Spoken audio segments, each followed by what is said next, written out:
स्वागत है Mahendra academy classes में। तो आज हम स्टार्ट करते हैं क्लास 11 की जो है मैथमेटिक्स का जो पहला चैप्टर है सेट्स यानी कि समुच्चय। उसके बारे में अध्ययन करेंगे, हम जानेंगे सेट्स क्या होता है क्या नहीं होता है, वो कंप्लीट हम देखेंगे यहाँ पे इस वीडियो में। तो आइए सबसे पहले स्टार्ट करते हैं सेट।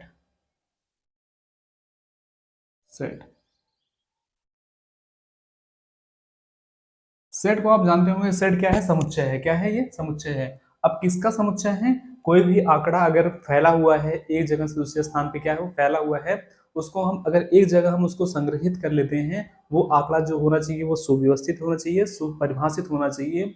वो आंकड़ा क्या कहलाएगा? वो सेट्स कहलाएगा। ठीक है। वस्तुओं के वस्तुओं के वस्तुओं के सुव्यवस्थित सुव्यवस्थित सुपरिभाषित सुपरिभाषित आंकड़ों के संग्रह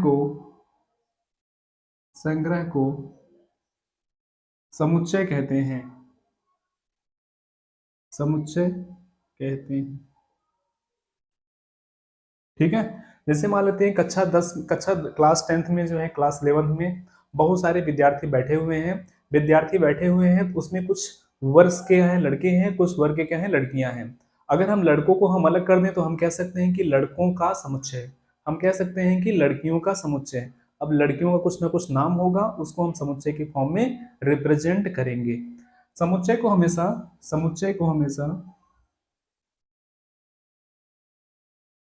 मंझले कोष्ठक में व्यक्त करते हैं। मान लेते हैं कि ए कोई समुच्चय है। अगर कह देगा कि स्वरों का समुच्चय,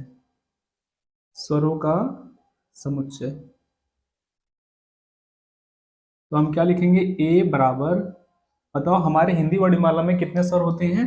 ए, ई, आई, ओ और you. A, E, I, O, you, ये क्या है? स्वरों का समुच्चय। हम देखते हैं समुच्चय को हम किस तरीके से हम उसको रिप्रेजेंट करते हैं। अब उसको किसको हम व्यक्त करते हैं, मतलब किस समुच्चय को दो प्रकार से व्यक्त करते हैं। समुच्चय को दो प्रकार से व्यक्त करते हैं।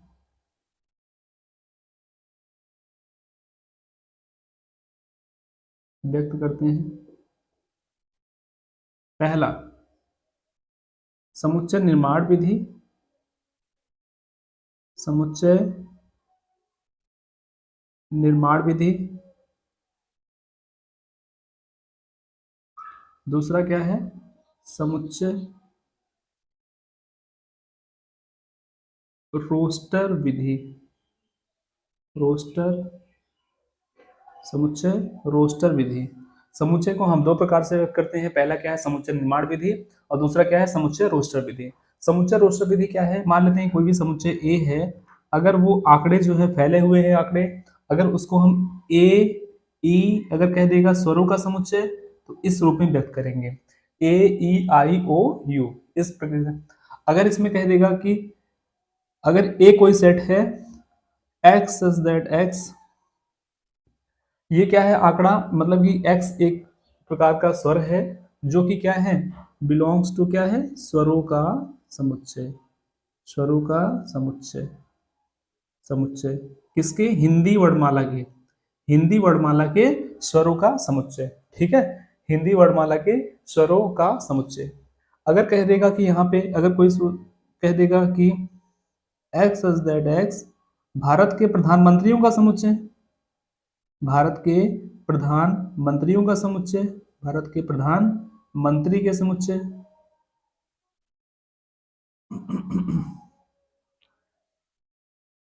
मतलब कि ये कौन सी विधि है? समुच्चय निर्माण विधि है। ठीक है।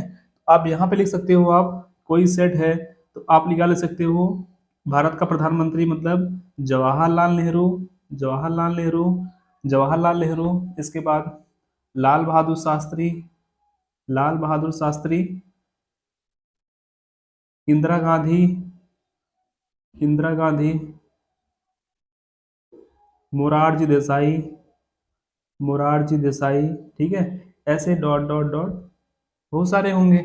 मतलब कि कह सकते हैं कि जो समुच्चय निर्माण की विधि होता है उसमें हम समस्त आंकड़ों को हम एक मतलब कि शब्दों के फॉर्म में उसको हम रिप्रेजेंट करते हैं, ठीक है। जैसे मान लेते हैं समुच्चय निर्माण विधि में क्या हो गया, जैसे ए कोई समुच्चय है, वो x सच दैट x अगर कह देगा x belongs to natural number, x belong to क्या, नेचुरल नंबर, दो से विभाजित होने वाले दो से विभाजित होने वाले दो से विभाजित होने वाले संख्या का समुच्चय, संख्या का समुच्चय। तो यहाँ पे क्या लिखोगे आप, ए, आप इसको आप इस रूप में लिखोगे, आप रोस्टर विधि में क्या लिखोगे आप कि दो से कटने वाली संख्या क्या है, 2 4 6 8 10 और क्या है 12, इसके बाद क्या है 14, ऐसे इस प्रकार से है, ठीक है। ये इस फॉर्म में होता है। आप लोग समझ गए होंगे कि समुच्चय को हम दो प्रकार से लिखते हैं, पहला क्या है समुच्चय निर्माण विधि, एक क्या है समुच्चय रोस्टर विधि। आइए हम देखते हैं आगे हम समुच्चय के प्रकार।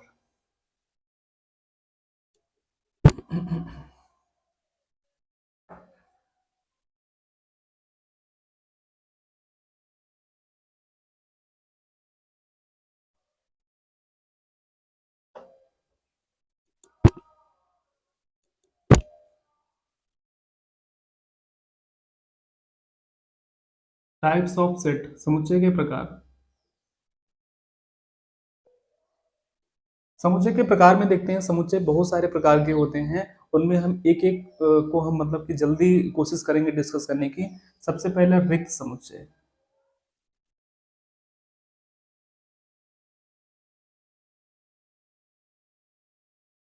ऐसा समुच्चय जिसमें कुछ भी अवयव ना हो उसे हम क्या बोलेंगे, हम रिक्त समुच्चय बोलेंगे हम। ऐसा समुच्चय जिसमें कोई भी अवयव ना हो उसे हम क्या बोलेंगे, हम रिक्त समुच्चय बोलेंगे हम।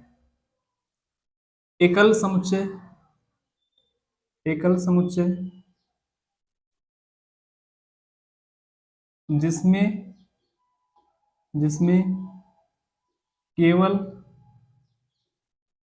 एक अवयव हो, एक अवयव हो उसे कहेंगे। जैसे मान लेते हैं कोई भी सेट ए है, उसमें केवल एक अवयव जो है ए है, ठीक है। जैसे मान लेते हैं कि भारत में स्वतंत्रता के पहले राष्ट्रपति का समुच्चय, राष्ट्रपति तो वर्तमान में दो हो गई हैं, मान लो कि ऐसे बोल सकते हैं कि चंद्रमा का केवल एक उपग्रह का समुच्चय, तो क्या है एक ही है केवल, उसे क्या बोलेंगे हम, पृथ्वी के एक उपग्रह का समुच्चय क्या है, ओनली चंद्रमा है, उसे क्या बोलेंगे हम, एकल समुच्चय बोलेंगे। क्या बोलेंगे उसे हम, एकल समुच्चय बोलेंगे हम। इसके बाद क्या होता है, परिमित समुच्चय, परिमित समुच्चय, इसको हम बोलते हैं फाइनाइट सेट, फाइनाइट सेट। ऐसा समुच्चय जिनके आंकड़ों को हम गिन सकें उसे हम क्या बोलेंगे, हम परिमित समुच्चय। आंकड़ों को गिना जा सके, गिना जा सके, ठीक है। जैसे मान लेते हैं आंकड़े हैं ये 1 2 3 4 5 6, इन आंकड़ों को आप गिन सकते हो ना, इन आंकड़ों को आप गिन सकते हो। इसमें कितने आंकड़े हैं, 6 आंकड़े हैं। अब होता है अपरिमित समुच्चय, अपरिमित समुच्चय, अपरिमित समुच्चय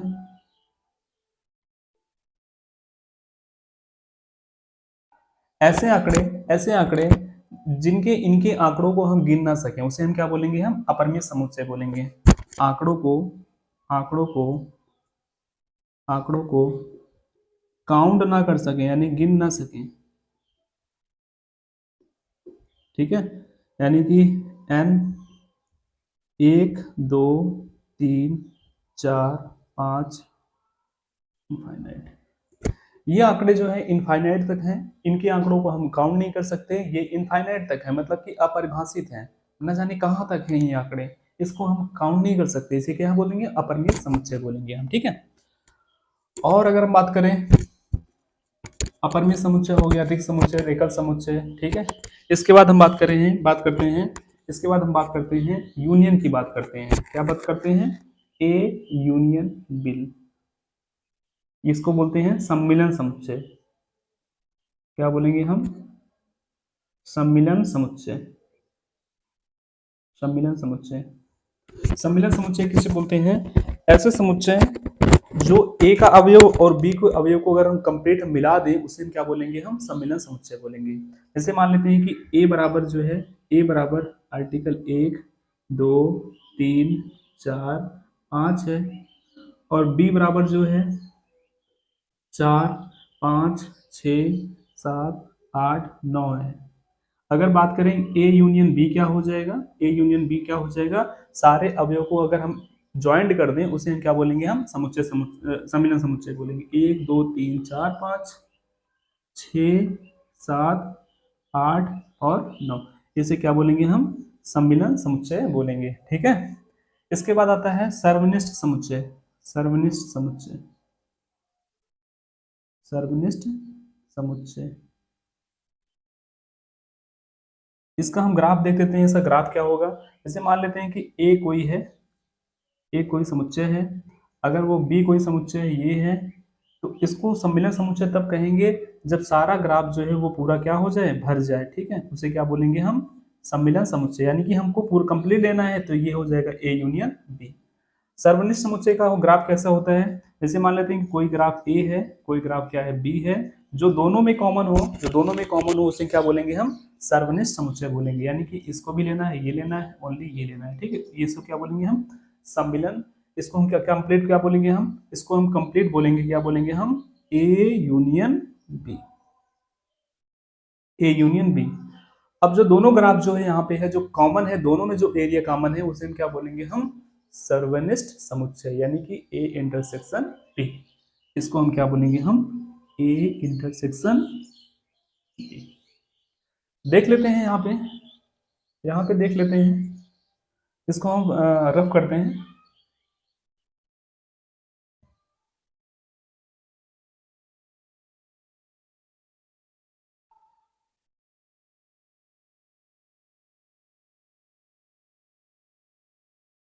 रफ करते हैं, देख लेते हैं सर्वनिष्ठ समुच्चय।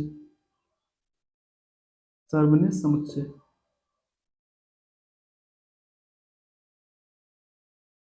A intersection B, A intersection B.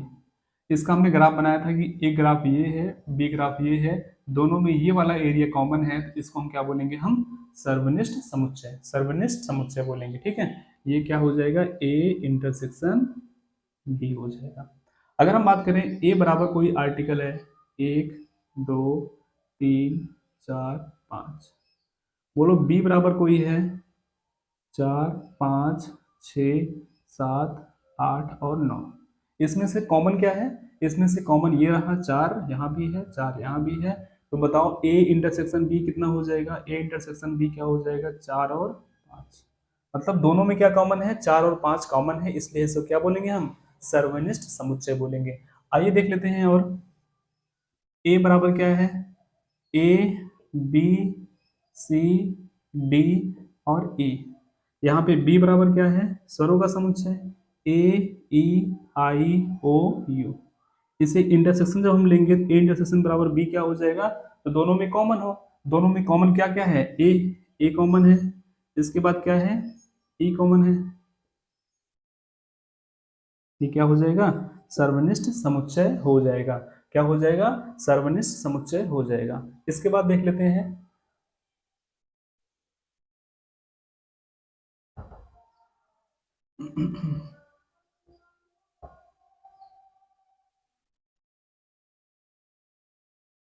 अब आता है पूरक समुच्चय। क्या आता है? पूरक समुच्चय। पूरक समुच्चय को हम डैश के माध्यम से रिप्रेजेंट करते हैं। अगर किसी भी समुच्चय के ऊपर अगर हम डैश को रिप्रेजेंट करते हैं उसे हम क्या बोलेंगे? हम पूरक समुच्चय बोलेंगे। जैसे मान लेते हैं कि एक परिवार है यू, यू परिवार क्या है? 1 2 3 4 5 6 7 8 9 और 10। ठीक है, ए बराबर क्या है? ए बराबर क्या है? 1 2 3 4 5 और 6। अगर कहेगा ए डैश निकालिए, ए डैश निकालिए, इसका मतलब क्या है, u में से a की वैल्यू को हम घटा देंगे, घटाने के बाद जो भी आएगा उसे हम क्या बोलेंगे, हम पूरक समुच्चय। यानी कि u में 1 से लेके 10 तक है, 1 से लेके 10 तक में 1 से लेके 6 की संख्याओं को हम बाहर कर देंगे, बचा क्या जो संख्या 7, 8, 9, 10, ये क्या है, ये पूरक समुच्चय है, पूरक समुच्चय, पूरक समुच्चय। देख लेते हैं u बराबर, जैसे मान लेते हैं 5, 6, 7, 8, 9, a बराबर क्या है, मान लेते हैं कि 7, 8, 9, तो a डैश निकालेंगे, a डैश निकालेंगे, a डैश निकालेंगे क्या, u में से a की वैल्यू को सारी को हम माइनस कर देंगे। माइनस को मतलब घटाना नहीं है, जो u में जो वैल्यू और a में जो वैल्यू है, a की वैल्यू को u में से नहीं लेना है, जो बची संख्या है उसी को हमको लेना है। बची क्या संख्या है, 5 और 6 बची है, 5 और 6 बची है, इससे हम क्या बोलेंगे, हम a डैश बोलेंगे। ठीक है, तो बाकी की क्लास में हम आगे करेंगे, हम अंतर समुच्चय देखेंगे और जो आपके एनसीईआरटी बेस में जो भी क्वेश्चन आए हैं वो देखेंगे हम, तो कैसे करते हैं कैसे नहीं करते हैं, तो अगली कक्षा अगली जो क्लासेस होंगी उसमें हम देखेंगे। तो आप जितना भी हो सके अपने दोस्तों के बीच में आप इसे शेयर करिए। तो